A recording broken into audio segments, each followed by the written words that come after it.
Good morning. This is Happy Lemonhead. Deb, living over here on the coast at the Oregon and California border. I am starting my YouTube channel where I will be talking about gardening, cooking food from my garden, plant-based eating, and the different things we face in organic gardening. That's my neighbor's rooster. He's saying good morning. And over there is my my cat.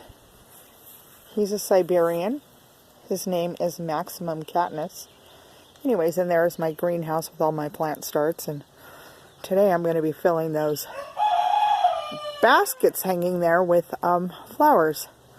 I'm bringing the bees, a little more decorative.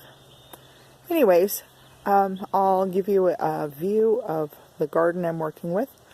Right there is my cucumber arch trellis. I will be planting cucumbers in 3 or 4 weeks when the soil is a lot warmer. Here on the California-Oregon border at the coast, our climate is a little cooler. I think our last frost date will be next week or something like that. Anyways, this is my first video, so I'm not that... I haven't had any practice at this, so excuse me if I say too much, or pause, or shake the camera. Anyways, I'll get better at this. So there's the trellis, and over here I have a beautiful tree collard. I don't know if you guys are familiar with tree collards. You don't plant them from starts. You plant them from, let's see, let me show you. That's better. See right there? There is a little tree collard starting off the branch. And when it gets bigger, I can snip that off and stick it right in the soil, and I'll get a new tree collard. These can grow to be about 15, 16 feet high. It's a very purple leaf, very nutrient dense. It is a collard. It's also in the kale family. The leaves are much more tender than a collard, and not as bitter. So anyways, they grow better in the winter. I started this last year, and I'm really happy to see it growing so well. Let's see. Over here is my artichokes. I have an artichoke starting and another artichoke starting, and I planted those as babies last summer of 2017. I have another artichoke right here, and it has a start in there. It's really kind of hard to see. Oh, there it is. So that's my other artichoke start. So I'm at the back of my fence line, so I will pan up and you can see my yard space. Lots of great yard space. We have a peach tree over there in a wine barrel going, and 2 apple trees we have started this year. We built that vegetable hut right there last year from just scraps, basically. And the nice thing about that is my green beans and peas and viney squashes, like gourds, will be growing in here. And what happens is this whole hut, it gets covered. And when you walk in, it's just a nice green, leafy hut. Looks pretty cool when it's all done. So I have garden boxes ready, waiting for warmer temperatures so I can plant in them. Over here I have started some green beans. And I also have chard and some radishes in the middle. But I do have some green beans started early. We have a snail and slug problem. It's been chomping on the leaves there, so I don't know if those will make it. I am an organic gardener, so I don't use chemicals. And let's see. We're going to build another box that'll go in this space and vine up this wall. And over here I also have more pole beans and bush beans going in there, and some radishes along the edge. and parsley in the pot. Some lettuces I started a few weeks back, and peas starting to vine up. So let's take you around and I'll show you what I have going in the grow bags. There's our peach tree. We're not quite sure if we're going to get peaches. In this cooler climate, it's kind of hard for those types of fruits to really be prolific. So this is my first year using Smart Pots grow bags. And I have them up on a what do you call those things? A pallet. So that way the bottoms don't rot sitting on the ground. But the chard is doing beautiful. I have lettuce and chard. Lots of lettuce and chard. Over there I have a Napa cabbage going.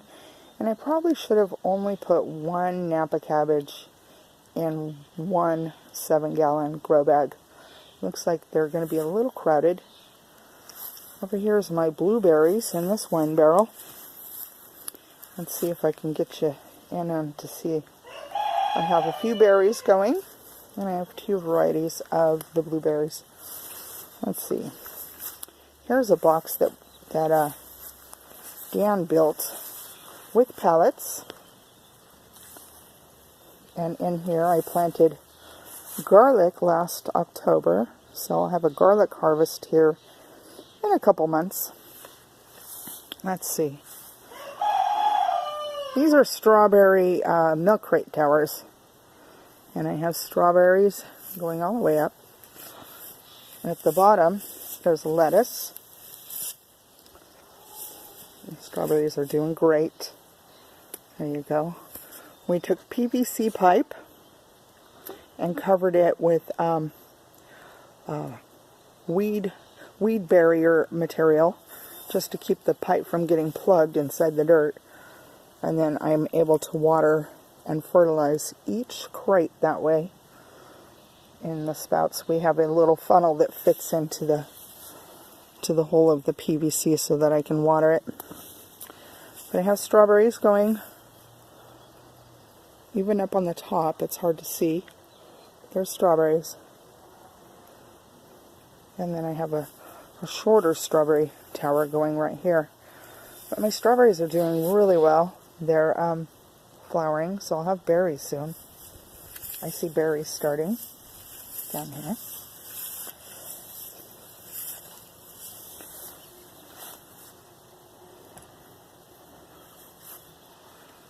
This berry there's berries on there. Oh my goodness. He put some pipe fittings up in here.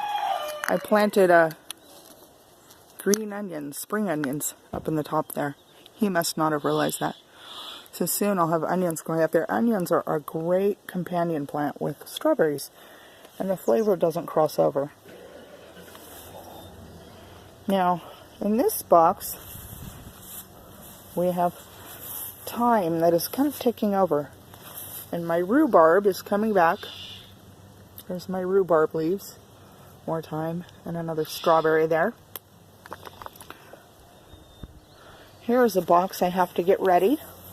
We have to cover our boxes. The neighborhood cats want to use our garden boxes as litter boxes, so we have to cover them when there's no plants in them. When there's plants growing in them, the cats stay away. But anyways, this is my chard and carrot box. Last year it was nothing but carrots. This year, chard will be on this side, and then carrots on the other side. This is my chard that overwintered. I just picked a whole bunch off of there, so it's not looking real full right now. And in this box over here, this is my Kale and Collard Box. And I just had to pull up a lot of kale because I'm getting this box ready to plant more kale starts that I have going in my greenhouse. So I will be amending the soil and getting some kale in. I'll probably do some of that today as well.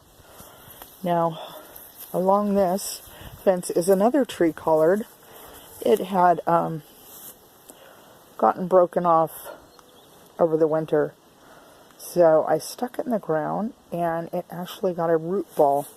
And I just transplanted it. So it's looking a little wilty, but it'll be okay. And it's growing over here. Here is another view of the vegetable hut from another direction. And later this summer, when it's all vined over with all of my peas and green beans and gourds, I will do a video on that as well. We also have our hummingbirds feeders in there. The hummingbirds love to eat aphids. So this is what I'm working with. We did dig up some ground along this fence line right here. Kind of tilled it up, and then we had a bunch of rains, so we're going to have to turn the soil again. And this is where I'm going to be planting squash, zucchini, and pumpkins.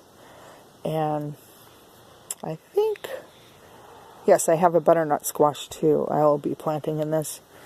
And then against the wall over there, I have a little box with 4 raspberry plants that are doing really good. And we're getting ready to build a deck where those cinder blocks are. And this is an apple tree. This is a Fuji apple tree we just planted, so it's I probably won't have apples from that for a few years, but that's what an apple tree looks like when it's starting.